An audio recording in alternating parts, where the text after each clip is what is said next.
What's going on, guys? The Comics Kid 2099 here to talk to you about a book that I recently finished reading. Exiled, Clan of the Claw. This is an interesting idea for a book. This is 4 novellas by different creators. The first one, I believe, is Harry Turtledove. The next one is S.M. Sterling. The third one is Michael Z. Williamson. And the fourth one, I did not recognize those names. It was Jody Lynn Nye and John Ringo. And this whole book was edited by Bill Fawcett. And I wouldn't exactly call this an anthology. You look at something like this, Wizards. This is a whole bunch of completely unrelated stories written by a whole bunch of different creators. You have Neil Gaiman, Garth Nix, Mary Rosenblum, Orson Scott Card, a whole bunch of people who all wrote stories that have nothing to do with each other. The only thing that connects any of the stories in this book is the thematic connection of sorcery or witchcraft. And so each story is its own thing. Each creator is left to their own devices to do whatever they want. And whatever they want to do will not impact what the other creators in this anthology are doing. That is what I think of as an anthology. With this book, each story is set on the same world. Each story involves the same types of characters going through a very similar concept. So basically, this is set on an alien world where you have lizard people that are called the Lakash, and then you have the Mrim, who are cat people. With gasoline! And the Mrim, they are forced to, migrate because the oceans are rising, and if they stay put, the oceans are going to kill them all. And unfortunately, in each story, the Mrim, they have to go through Lakash territory so that they can get to a safe place where the oceans are not going to kill them. And each story kind of handles that basic concept in a little bit of a different way.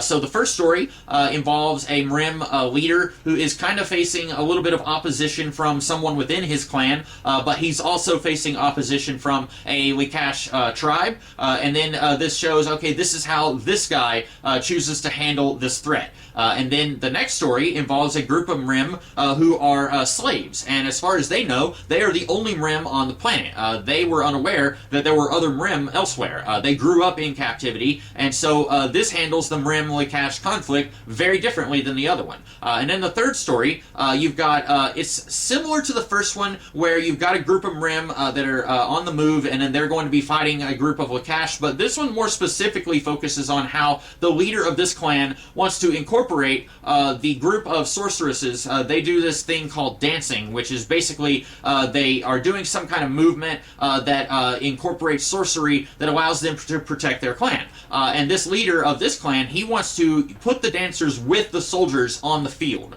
And the leader of the soldiers, he says, I don't think that's a good idea. My soldiers are going to be distracted by the dancers. And so this one, while the plot is similar to the first story of a group of Mrim are on the move and they're going to be fighting a group of Lakash, it focuses a little bit more on the internal conflict going on within the clan than the first story does. And that's what I like. Each story here feels different enough that you don't feel like you're just getting the same thing that you just finished reading with the previous author. And then the fourth story has a group of Mrim that they ask a Lakash lord, hey, can we move through your lands so that we can go on the other side and we'll be safe? And he says, yeah, sure, but I would like to have a little bit of cultural exchange here while you guys are coming through. And they say, well, this is probably a trap. We can't trust him, but if we try saying no, if we move around his kingdom, that will take many more months to get to the other side, and we don't have the supplies to do that. And so with this one, they are having to use their wits against this Lakash lord, more so than a brutal war. There's still a little bit of physical fighting, but it's not so much a war on the battlefield like some of the other stories in this book had. And each story here feels just different enough and just unique enough from the other three that you feel like you're getting something new and interesting, but they all still feel like they are connected with each other. What's interesting is that in each story, it briefly references something that happened in the other stories. So the first story, I forgot to mention this, the leader of the clan in the first story, I am 99% sure this is a reference to the play Cats, because in Cats you have a character named Rum Tum Tugger, and then in this story there's a character character named Rantan Taga. I am 100% sure, I was 99% sure, now I'm 100% sure that that is a reference to cats. That just sounds way too similar, but then he is mentioned briefly in the next story, because when the slaves find out, oh, there's other Mrim out there,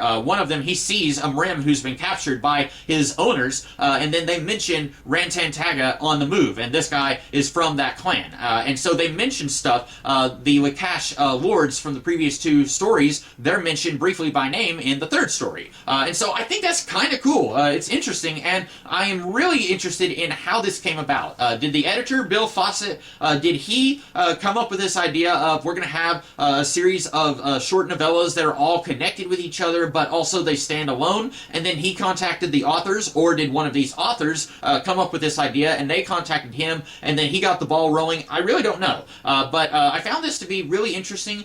There is another book, Clan of the Claw Book 2. I haven't read that one, and I had never even heard of this before. I saw this at my work and bought it. I didn't know anything about it, but I saw that it was a fantasy book, and I enjoyed it. And I would love to see more stuff like this, something that's kind of like an anthology, but with a little bit more connective tissue between the stories. I think that's interesting. It forces a little bit more collaboration between the writers while still allowing each writer or group of writers to do their own thing and kind of tell their own story without too much interference from other parties. I find that to be very interesting, and I would love to see more like this in the future.